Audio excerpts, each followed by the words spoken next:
નમસ્કાર ખેડૂત મિત્રો, આજે આપણે ચર્ચા કરવી છે વાદળછાયા વાતાવરણની અંદર આપણા પાકોની આપણે શું શું કાળજી રાખી શકીએ. તો આ વિષય ઉપર આપણે આજે ચર્ચા કરવાની છે. તો આ ચર્ચા માટે હું આપની સાથે મનીષ બલદાણિયા, કૃષિ વિજ્ઞાન કેન્દ્ર કુડીનાર ખાતે ફરજ બજાવું છું. અને આજે આપને જણાવવાનું છે કે અત્યારે લગભગ આખા ગુજરાતની અંદર જોઈએ તો વરસાદી માહોલ એટલે કે વાદળછાયું વાતાવરણ થઈ ગયું છે અને આગાહી છે કે માવઠું થઈ શકે. તો આવી પરિસ્થિતિની અંદર આપણે આપણા પાકને કઈ રીતના બચાવી શકીએ તો એ ઉપર ચર્ચા કરીએ. તો મિત્રો ચાલો જાણીએ. તો આજનો ટોપિક આપણે વાદળછાયા વાતાવરણમાં પાકોમાં કઈ કાળજી રાખવી. સૌપ્રથમ મારી આપ સર્વને એક વિનંતી છે કે આપ તમામ દર્શક મિત્રો આ વિડીયોના અંત સુધી જોજો, જેથી કરીને આપણને આપે વાવેલા તમામ પાકોની માહિતી લગભગ આવી જશે. ઉપરાંત જો માહિતી આપણને પૂરતી ન મળે તો આપ આમાં દીધેલો ટેલિફોન નંબર છે તેની ઉપર અવશ્ય સંપર્ક કરી શકો છો. મિત્રો ખાસ મારી એક એડવાઇસ છે, ઘણા બધા વિડીયોના આધારે હું તમને આજે એક ભલામણ કરવા જઈ રહ્યો છું. ઘણા બધા ખેડૂત મિત્રો સવારના 6 વાગ્યામાં ફોન કરતા હોય છે, તો થોડું તમે વિચારજો. ઘણા ખેડૂત મિત્રો 1 થી 2 વાગ્યાના સમયગાળાની અંદર સૌથી વધારે ફોન કરતા હોય તો તમે ત્યાં પણ થોડુંક વિચારજો તમારી સ્થિતિને. અને ઘણા ખેડૂત મિત્રો આજે 9 વાગ્યાથી લઈ અને 11 વાગ્યા સાંજના સમયે જે ફોન કરે છે એને પણ થોડુંક વિચારવાની જરૂરિયાત છે. એટલે હું ના નથી પાડતો, પણ તમે જરાક વિચારીને કોલ કરજો. આ મારી એક તમને એડવાઇસ છે કે આ સમયગાળામાં જો તમે કોલ ન કરો તો મારા માટે અને તમારા માટે સૌથી બેસ્ટ રહેશે.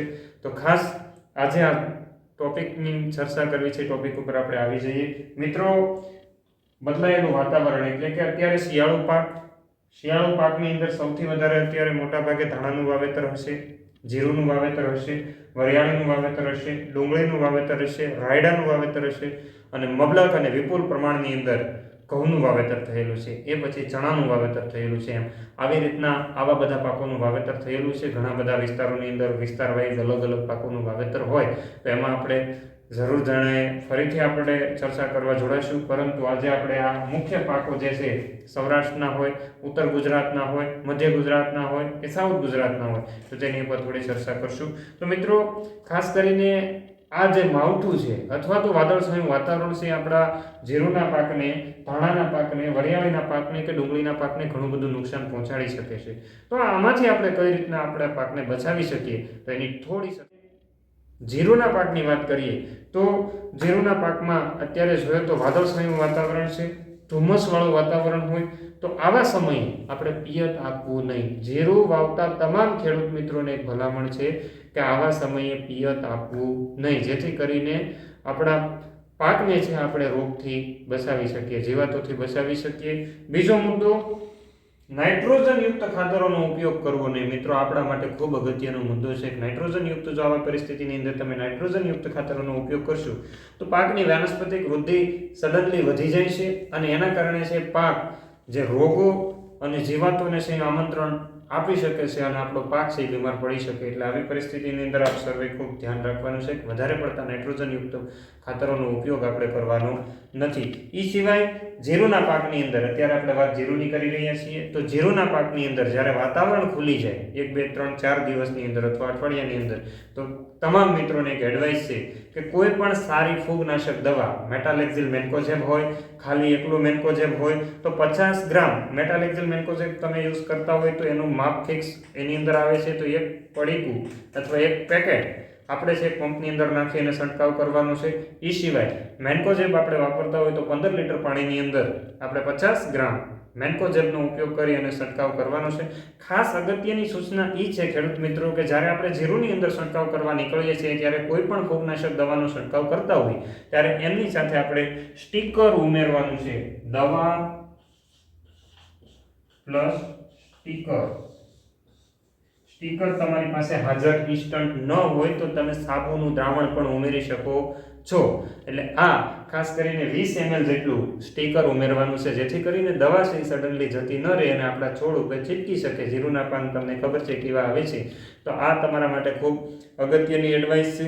સ્ટીકર ની જગ્યાએ તમે સલ્ફરનો પણ ઉપયોગ કરી શકો છો મિત્રો. સલ્ફર આપણા માટે ખૂબ અગત્યનું છે, કારણ કે સલ્ફર એક પોતે પોષક તત્વ પણ છે અને સલ્ફરની એક પ્રોપર્ટી છે જે આવતા રોગોને છે એ અટકાવી શકે. ભૂકી સારાના રોગો હોય, કાળી ચરબીના રોગો, આમાં સલ્ફર ઘણા બધા ખેડૂત મિત્રોનો અનુભવ મેં લીધો છે તો એવું કહે છે કે સલ્ફર છે ખૂબ ફાયદાકારક થશે. આ સિવાય મિત્રો જીરુંની આપણે વાત કરી દીધી. એ સિવાય ધાણાની વાત કરીએ તો ધાણાનું પણ વિપુલ પ્રમાણની અંદર વાવેતર થયેલું છે. સેમ ટુ એઝ જીરું, ધાણા અને જીરું સાથે બોલાય, તમને ખ્યાલ છે.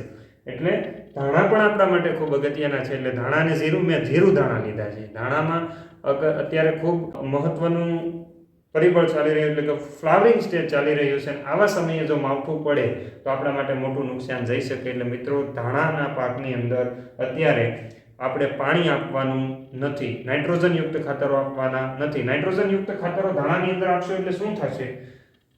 ધાણામાં સુકારો આવવાની શરૂઆત થઈ જશે અને પછી સુકારો તમારે કંટ્રોલ કરી શકશો નહીં. વધારાની દવાનો ખર્ચો કરવો પડશે. એટલે નાઇટ્રોજનયુક્ત ખાતરો આપણે ધાણાની અંદર આપવાના નથી. જીરુંની અંદર આપશો તો ચરમી આવે, ધાણાની અંદર આપો તો સુકારો આવવાનો પ્રોબ્લેમ વધી જાય. બીજું, ધાણાની અંદર આવું નવું જો વાતાવરણ ધુમ્મસ ભર્યું ઝાકળવાળું વાતાવરણ રહેશે તો આવી પરિસ્થિતિની અંદર ધાણાની અંદર ભૂકી સારાનો પ્રોબ્લેમ રહી શકે, આવી શકે.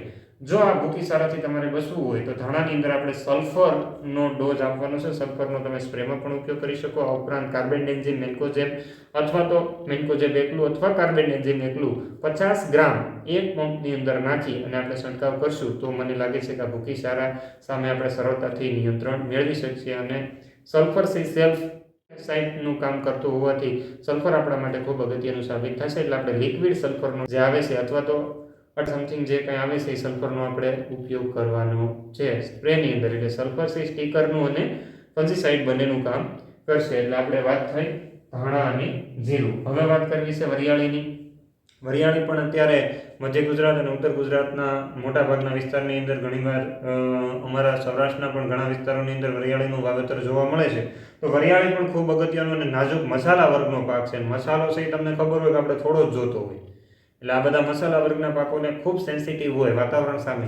તો વાતાવરણની અંદર જ્યારે વાદળછાયું વાતાવરણ થાય અને ત્યારે વરિયાળીની અંદર ખાસ કરીને પિયત આપવાનું ટાળવું. પિયત ખાસ અગત્યનો મુદ્દો. કોઈ પણ પાક હોય તો આવા પરિસ્થિતિની અંદર પિયત આપવું નહીં. અત્યારે ખેડૂતો છે પિયત આપી રહ્યા છે, નેનો યુરિયાનો સ્પ્રે કરી રહ્યા છે અથવા તો યુરિયાનો છંટકાવ કરી રહ્યા છે, યુરિયા નાખી રહ્યા છે. તો આપણા માટે ખૂબ અગત્યનું છે આ પરિસ્થિતિની અંદર યુરિયા નાખવું નહીં, પિયત આપવું નહીં, જેથી કરીને વરિયાળીને છે આપણે રોગ અને જીવાત સામે રક્ષણ આપી શકીએ. વાતાવરણ ખુલે આપણે યોગ્ય ફૂગનાશક દવાનો પસંદગી કરી અને એનો છંટકાવ કરવાનો છે. એ સિવાય ખાસ અગત્યનો અત્યારે મોટા ભાગનું વાવેતર ડુંગળીનું પણ ઘણી બધી જગ્યાએ છે. તો ડુંગળીનું જ્યાં વાવેતર થયેલું છે એવા ખેડૂત મિત્રોને મારી એક એડવાઇસ છે કે જો વાદળછાયું વાતાવરણ આપના વિસ્તારની અંદર, ડુંગળીવાળા વિસ્તારની અંદર હોય તો આપે છે એ પાણી આપવાનું નથી. ઉપરાંત નાઇટ્રોજનયુક્ત ખાતરોનો ઉપયોગ કરવાનો નથી. કારણ કે જો તમે નાઇટ્રોજનયુક્ત ખાતરોનો ઉપયોગ કરશો ડુંગળીની અંદર તો થ્રિપ્સનો મોટો એટેક આવી શકે છે. અને આ થ્રિપ્સ એ આપણાથી સરળતાથી કંટ્રોલ થતી નથી. તમે થ્રિપ્સ વિશે ઘણી બધી માહિતી જાણો છો કે થ્રિપ્સનો એકવાર એટેક આવી ગયા પછી મિત્રો આપણે એને કંટ્રોલ કરવી ઘણી બધી અઘરી પડી જતી હોય. આ ઉપરાંત આપણે જો ડુંગળીની અંદર નાઇટ્રોજનયુક્ત ખાતરોને વધારે પડતું પિયત આપશું તો આપણા છે એ ડુંગળીના કંદ જે છે એ પોછા પડી જાય અને સડી જતા હોય છે. બીજું ભૂકી સારાનો રોગ લાગી જતો હોય છે. અને ત્રીજું કે આપણે એની અંદર જાંબલી ધાબાનો રોગ છે એ પણ આમની અંદર આવવાની પ્રોબેબિલિટી એટલે શક્યતા વધી જતી હોય. તો આવી સ્થિતિની અંદર આપણે ડુંગળીની અંદર પિયત આપવાનું નથી, નાઇટ્રોજનયુક્ત ખાતરો આપવાના નથી. હવે જ્યારે વાતાવરણ ક્લિયર થઈ જાય ત્યારે આપણે શું કરશું તો કે ડુંગળીની અંદર આપણે સલ્ફર બેઝ જે ફર્ટિલાઇઝર હોય એટલે સલ્ફર બેઝ આપણે આપેલા પાયાની અંદર આપેલા છે. એ સિવાય સલ્ફર આપણે જે 80% આવે છે WP અથવા તો સલ્ફર ફંજીસાઇડ તરીકે જે આવે છે એનો આપણે ઉપયોગ કરવાનો છે. આ સલ્ફરથી આપણી ડુંગળી પ્રોટેક્ટેડ રહેશે. ઉપરાંત સે ડુંગળીને સલ્ફરની જરૂરિયાત વધારે રહેતી હોય એટલે ડુંગળીને છે પોષક તત્વની પણ એમાંથી માંગ પૂરી થશે. ઉપરાંત આપણે જ્યારે ખાતરોનો છંટકાવ કરવાનો હોય ત્યારે પાણી દ્રાવ્ય ખાતરો એટલે કે વોટર સોલ્યુબલ WSF ફર્ટિલાઇઝરનો ઉપયોગ કરવાનો છે. આ આપણા માટે ખૂબ અગત્યનું અને ખૂબ સારું પરિબળ છે. એ સિવાયનું જોઈએ તો રાયડા માટે પણ ખૂબ અગત્યનો મુદ્દો ધ્યાને રાખ્યા જેવું છે. કારણ કે રાયડો પણ આવા વાતાવરણ સામે ખૂબ સેન્સિટિવ છે. જો જ્યારે આગલી વખતે માવઠું થયું ત્યારે રાયડાની અંદર ભૂકી સારાનું પ્રમાણ વધ્યું હતું. તો જ્યારે વાદળછાયું વાતાવરણ હોય અથવા તો માવઠું થશે તો રાયડાની અંદર સૌથી વધારે પ્રથમ તો ભૂકી સારાનું પ્રમાણ વધશે અને બીજું પેલું ભૂકી સારો અને બીજું મોલોમસી. રાયડાની અંદર ભૂકી સારો અને મોલોમસીનું પ્રમાણ સૌથી વધારે અપ જાતું હોય. જ્યારે વાતાવરણ છે વાદળછાયું હોય એટલે મોલોનું પ્રમાણ છે એકદમ સડનલી આમ જોઈએ તો સીધું જ જે આગળ ગતિ થતી હોય એટલે છે સડનલી એનું લેવલ છે વધી જતું હોય. તો આ મોલોના કંટ્રોલ માટે થઈને આપણે સૌથી પહેલાં તો રાયડાના ખેતરની અંદર મોજણી માટે થઈ અને યલો સ્ટીકી સ્ટ્રેપ એ લગાવવાના છે, જેથી કરીને જે મોલો જે પાંખોવાળા છે ઉગતા ઉગતા જતા હોય તો આપણને એક મોજણી થઈ શકે એટલે નોંધણી થઈ શકે કે આપણા ખેતરની અંદર મોલોનું પ્રમાણ છે કે નહીં. તો મોલોને આપણે હાજરી છે કે નહીં જાણી શકશું. ઉપરાંત જો મોલોમસીની હાજરી આપણા ખેતરની અંદર જણાતી હોય તો અત્યારે માર્કેટની અંદર ખૂબ સારા કન્ટેન્ટ આવી ગયા છે. તો સૌ પ્રથમ તો આપણે મોલોનો કંટ્રોલ કરવા માટે થઈને લીંબોળીનું તેલ એટલે નીમ ઓઇલનો ઉપયોગ કરવાનો છે. 60 ml નીમ ઓઇલ એક પંપની અંદર 1500 ppm નું જે આવે છે એનો છંટકાવ કરવાથી પણ મોલોને આવતી અટકાવી શકાતી હોય. ઉપરાંત જો મોલોનો અતિરેક થઈ ગયો હોય તો આવી સ્થિતિની અંદર આપણે કોઈ પણ શોષક પ્રકારની દવા ઇમિડાક્લોપ્રિડ હોય, થાયોમેથોક્ઝામ હોય, જે કોમ્બિનેશન આવે છે લેમ્ડા સાયલોથ્રીન અને થાયોમેથોક્ઝામ, આનો છે આપણે ઉપયોગ કરી અને છે મોલોમસીને નિયંત્રણની અંદર લાવી શકતા હોય છે. ઉપરાંત રાયડાની અંદર ભૂકી સારાનું પ્રમાણ સૌથી વધારે રહેતું હોય તો આના નિયંત્રણ માટે આપણે હેક્ઝાકોનાઝોલ અથવા તો કોઈ પણ કાર્બેન્ડિઝિમ, મેન્કોઝેબ એ સાથે આવે છે, મેન્કોઝેબ એકલું પણ આવે છે, અથવા તો મેટાલેક્ઝિલ મેન્કોઝેબનો આપણે ઉપયોગ કરી અને ભૂકી સારાને સરળ રીતે કંટ્રોલમાં કરી શકીએ છીએ. અહીંયા પણ સલ્ફર આપણા માટે ખૂબ અગત્યનું છે. સલ્ફરને એઝ અ સ્ટીકર તરીકે લેવામાં આવે. આજે ઘણા બધા ખેડૂત મિત્રોનો મેં જે અનુભવ લીધો છે કે સલ્ફરને એઝ અ સ્ટીકર તરીકે વાપરે છે તો એ ખેડૂત મિત્રોને પાક છે એકદમ લીલોસમ હોય છે, પાક છે સુવ્યવસ્થિત હોય છે અને પાક સારું ઉત્પાદન આપે છે. કારણ કે એની સ્ટીકરની જગ્યાએ સલ્ફરનો 5 રૂપિયા મોંઘું પણ સલ્ફરનો ઉપયોગ કરે છે, જેથી કરીને સલ્ફર એક સેલ્ફ ફંજીસાઇડ તરીકે પણ કામ કરે છે અને પોષક તત્વ તરીકે પણ કામ કરે છે અને એક સ્ટીકર તરીકે પણ સલ્ફર છે એની અંદર આજે કામ કરી રહ્યું છે. તો ટ્રિપલ એક્શન એક સલ્ફર કરી રહ્યું છે. તો સલ્ફર આપણા માટે ખૂબ અગત્યનું છે. એટલે રાયડાની અંદર પણ જે લોકોએ રાયડો વાવેલો છે એમને પણ સલ્ફર આપવું જરૂરી છે. એટલે જો એક ખેડૂત મતલબ પંપની અંદર 40 થી લઈ, આ ખેડૂતનો અનુભવ હું તમને કહું છું, 40 થી લઈ 50 મિલી જેટલું સલ્ફર એક પંપની અંદર નાખતા જાય તો ખૂબ સારું પરિણામ એમને જે છંટકાવ કરવામાં આવે એ દવાની અંદર મળી રહે છે. આ ઉપરાંત ઘઉંના પાકની અંદર તો અત્યારે લગભગ ઘઉંની અંદર કદાચ વાદળછાયું વાતાવરણ હોય તો આપણે પિયત આપવાનું નથી, નાઇટ્રોજન યુક્ત ફર્ટિલાઇઝર આપવાનું નથી, જેથી કરીને ઘઉં ઢળે નહીં અને એની હાઇટ છે એ સડનલી એકદમ ન વધી જાય એનું એક આપણે ધ્યાન રાખવાનું છે. બાકી ઘઉંની અંદર બીજું કોઈ નુકસાન જતું નથી. ઉપરાંત ચણાના પાકની અંદર, ચણાના પાકમાં થોડુંક ફૂલની અંદર અત્યારે જો ફૂલ અવસ્થાએ ચણા હશે અને જો વરસાદ પડશે તો આપણા માટે નુકસાન થવાની ઘણી બધી ભીતિ રહેશે. બાકી ચણાની અંદર કોઈ બીજું નુકસાન થવાની ભીતિ રહેતી નથી. ઘણાને એવું થાય, ઘણા બધા ખેડૂત મિત્રો મને સવાલ કરતા હોય છે કે ચણાની ઉપર વરસાદ પડે તો એનો ખારાશ છે ધોવાય છે. મિત્રો, મેં એવા પણ એક્સપેરિમેન્ટ જોયેલા છે, એવા એક્સપેરિમેન્ટ કરેલા છે ચણાને ફુવારા ઇરિગેશનની અંદર, તો એને કાં નથી ધોવાઈ જતો. પણ મિત્રો આપણા માટે ખૂબ અગત્યનો મુદ્દો છે કે ચણાની અંદર ફ્લાવરિંગ અવસ્થાએ જો આ બધું થાય તો આવી પરિસ્થિતિની અંદર આપણે જે છે એ વ્યવસ્થિત રીતના જે ફ્લાવરને બુસ્ટિંગ કરી શકીએ એવા ગ્રોથ હોર્મોન્સનો ઉપયોગ કરવાનો છે. એ સાથે સાથે 05234 નો પણ ઉપયોગ કરી અને તમે જે ચણાની અંદર ફ્લાવરિંગ વધારી શકો છો.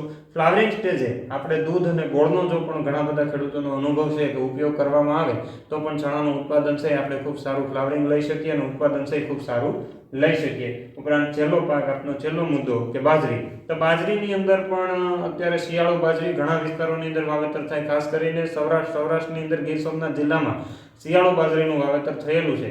તો મને લાગતું નથી કે આ વાદળછાયા વાતાવરણની લીધે બાજરીને કોઈ ખાસ અસર થાય, પણ જેની બાજરી પાકવા ઉપર છે તેને વરસાદની થોડીક ભીતિ રાખવાની જરૂરિયાત છે. પરંતુ હું એવું માનું કે જ્યાં સુધી વાતાવરણ ક્લિયર ન થાય ત્યાં સુધી આપણે બાજરીને એમને ઊભી રહેવા દેવાની છે, કટિંગ કરવાનું નથી. એટલે ખાસ આજે મારે તમને વાદળછાયા વાતાવરણની અંદર આપણા પાકને કઈ રીતના બચાવી શકીએ, કેવી કેવી ફંજીસાઇડનો આપણે ઉપયોગ કરવો જોઈએ તેની માહિતી આપવાની હતી. માહિતી આપને જો સારી લાગી હોય તો આ માહિતી જે છે એ અન્ય ખેડૂત મિત્રોને શેર કરજો, જેથી કરીને બીજા ખેડૂત મિત્રો છે આ માહિતીથી અવગત થાય, માહિતીથી જાણકાર થાય અને પોતાના ખેતરની અંદર આડેધડ દવાનો ઉપયોગ કરવાની જગ્યાએ પ્રોપર વેમાં જો દવાનો ઉપયોગ કરતા થાય, ખાસ કરીને મેં તમને જે સલ્ફરનો ખેડૂતોનો અનુભવ કીધો છે, સલ્ફરનો ઉપયોગ કરતા થાય તો એ પણ એ પોતાના ખેતરનું પાક ઉત્પાદન વધારી શકે. અને પોતાનું જીવન ધોરણ છે એ સારું અને સ્ટાન્ડર્ડ બનાવી શકે. આ હેતુથી આજે અમે આગળ વધી રહ્યા છીએ. અમારો એક જ હેતુ છે કે આ દેશનો ખેડૂત સમૃદ્ધ હશે તો આપણે દેશને ધનવાન અને બલવાન બંને રીતના આગળ લઈ જઈ શકશું. આપણે દેશને વિકસિત બનાવવાનો છે, વિકાસશીલ નહીં. અસ્તુ. આભાર. જય હિન્દ. ભારત માતા કી જય.